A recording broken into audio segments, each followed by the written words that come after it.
Señal directa.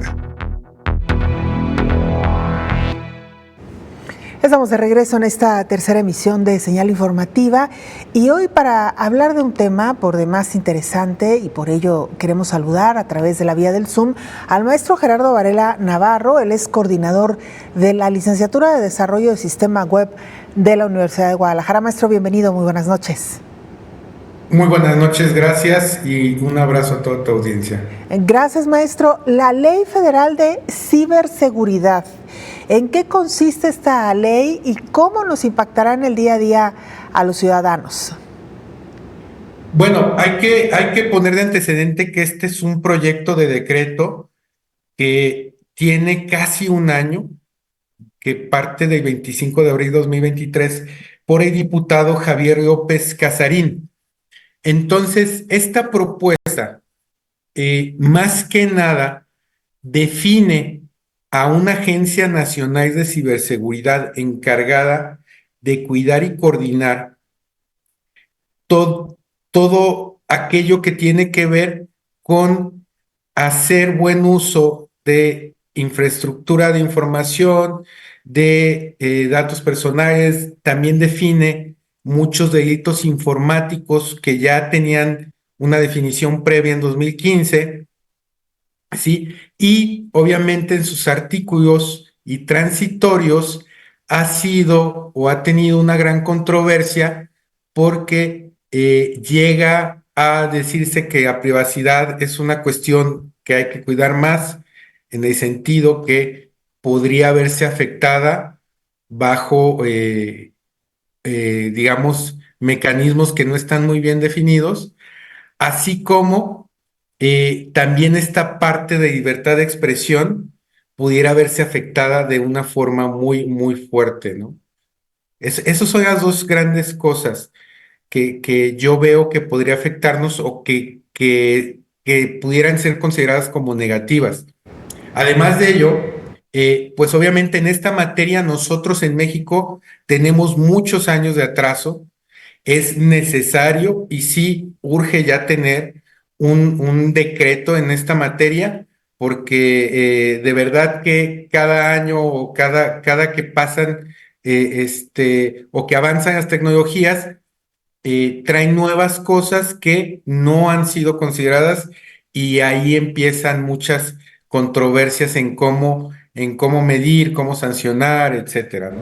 Claro, algo tan común como los ciberataques que pueden ocurrir a niveles altos, como los casos más recientes que hemos conocido, el caso de la Secretaría de la Defensa Nacional o incluso la reciente filtración de datos personales de un grupo muy importante de periodistas, por hablar de casos mediáticos, pero que también pueden ocurrirle al ciudadano en el día a día y que hasta ahora pues no contábamos incluso ni con ninguna ley que pudiera abordar el tema de los ciberataques, maestro. Así es. Otra cuestión es que, y ya una crítica, precisamente porque desde hace varios días se ha estado discutiendo acerca de que van a sacar este decreto para el día 29 de febrero, ¿sí? Incluso el día de ayer hay una propuesta por la Cámara de Senadores que que tiene de hecho menos artículos, tiene 67, y la de hace poco menos de un año tiene 92. Entonces, va a haber digamos, definir específicamente qué documento va a ser la propuesta que va a quedar y ya en el sentido crítico yo creo que tienen muchas ambigüedades, muchas cuestiones técnicas que se están llevando a cabo.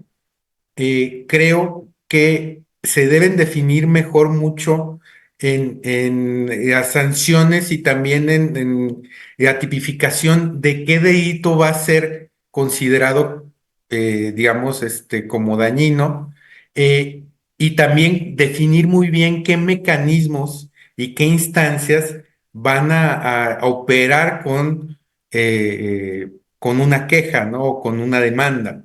Entonces, pero fuera de esto sí es muy importante y yo más que nada, yo sí recomendaría que se discutiera un poco más para que no haya ambigüedad, para que se definiera mejor y para que, obviamente, estas cuestiones que podrían afectarnos de una u otra manera o ser consideradas como una invasión tanto a privacidad como a derechos de, de, de transmisión de información, pues también sean reconsiderados y tratados de una manera más específica con sus mecanismos muy bien definidos.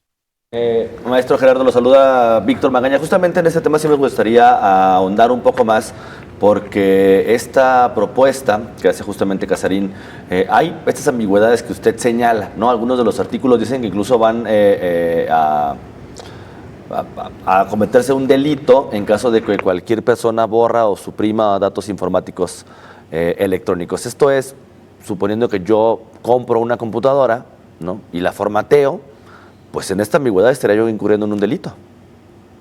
Exactamente, fíjate que ese tipo de definiciones no están bien cuidadas, porque obviamente es un delito si yo borro tu computadora sin tu consentimiento, ¿sí? Eso sí, si yo de una forma no autorizada me meto a mi oficina y borro los datos que son importantes para que mi empresa opere o mi universidad opere, obviamente sí debería tener una sanción, ¿no?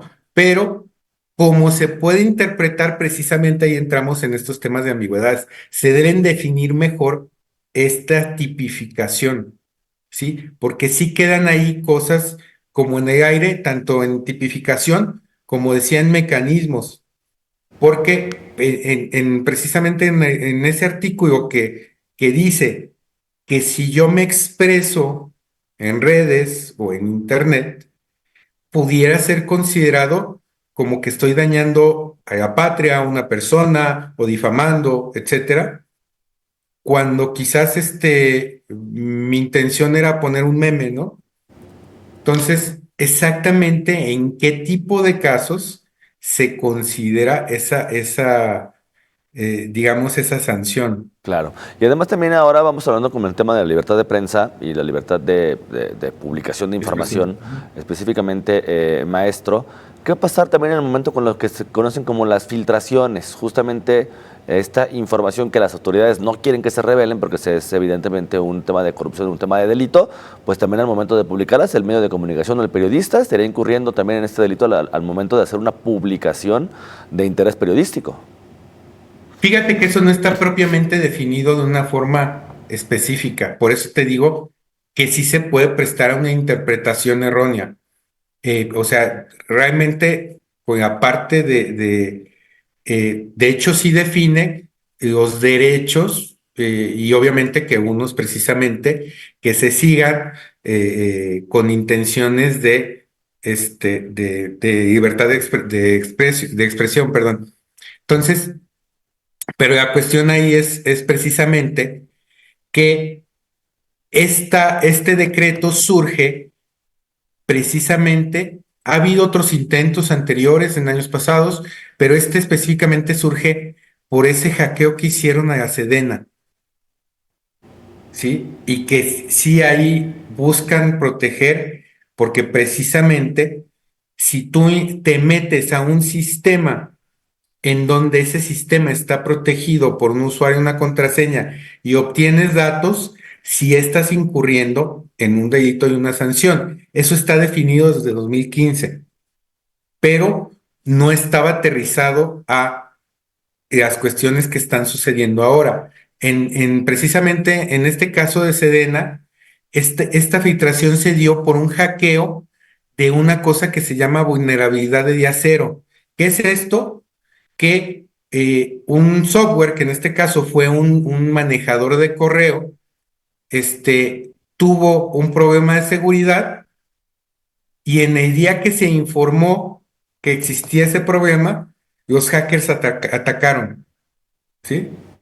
Entonces, precisamente los hackers sí tendrían un delito directamente sobre esta cuestión ya precisamente con estas definiciones. Pero reitero, aún están muy ambiguas porque precisamente no se meten con empresas, por decir así. O sea, prácticamente se enfocan mucho a información que tiene que ver con gobierno. Se enfocan mucho a cuestiones que tienen que ver con lo que viene siendo la privacidad o datos íntimos de una persona, así también como lo que tiene que ver con pornografía infantil, Ujú. ¿sí? Pero sí, por ejemplo, yo sí veo que es necesario proteger a las empresas también de este tipo de prácticas Claro. y no está Claro. especificado. Ahora, maestro, por otro lado, esta agencia que se está proponiendo de ciberseguridad sería nuevamente controlada por las Fuerzas Armadas, ¿no? Por el Así Ejército. es, Y además la así información, es. dicen ellos, que se estaría manejando en esta agencia sería completamente reservada. O sea, no podríamos tener nosotros información de lo que realmente están investigando. Con los antecedentes que tenemos también de investigaciones periodísticas de estos sistemas de informática de intervención de comunicaciones como Pegasus y algunos otros que se han dado las investigaciones en administraciones pasadas, en la administración actual, bueno, ¿qué garantía tenemos entonces los ciudadanos de que el ejército pues no comience justamente como un tema de ciberespionaje? Es ahí donde precisamente tenemos que ver que se ejerce esa discusión, que no quieran que se saque en 15 días, porque prácticamente parece ser que ese es su objetivo, porque precisamente bajo este aspecto, digo, son prácticas que se hacen, siempre se han hecho, espionaje, este, como que ahí buscar hoyos que te puedan incriminar como a un reportero no cómodo, pero si se pasa exactamente esto como va, pues obviamente ya tendrían el permiso de hacerlo, ¿no? Maestro, leía también entre algunos puntos que han trascendido de esta nueva ley la realización de pruebas de penetración o testing que se realizarían anualmente a instituciones públicas y privadas. ¿En qué consisten estas pruebas de penetración? Precisamente, esta es una práctica de ciberseguridad. Tú, en tu empresa o en tu institución de gobierno, tienes un encargado de seguridad informática o de ciberseguridad y esta persona tendría que probar los sistemas que hay en tu empresa, página web, no sé, administración de inventarios, administración de sistemas de finanzas. Tendría que probar haciendo pruebas con herramientas precisamente que se llaman de pen testing o de penetración para ver de qué forma puede ingresar sin autorización, que es propiamente lo que hacen los hackers. Entonces, tienes que hacer estas pruebas para empezar a buscar los hoyos que existen en estos programas informáticos, servidores y software, y si encuentras uno, ver de qué forma corregir antes de que seas atacado, ¿sí? Esta práctica es común y es, digamos, una buena práctica que deben existir tanto en empresas privadas como públicas y que también, en este caso, también las pymes están como muy vulnerables ante esto porque ellos no tienen esquemas de ciberseguridad. Y Entonces ahí también ellos tendrían que hacer o contratar servicios que pudieran hacer esto. esto ya quedaría en esta nueva ley. Sí, así es. Busca que exista esta nueva práctica, ¿no? Claro. O bueno, que no nueva, sino que se haga, porque sí, realmente hay muchas empresas que no se hacen, muchas instituciones que no se hacen, porque sí, la seguridad cuesta. Sin duda alguna. Maestro Gerardo Varela Navarro, le agradecemos su tiempo y por supuesto la explicación a nuestra audiencia. Gracias y muy buenas noches. Muy buenas noches, gracias a tu auditorio y un abrazo. Gracias, es el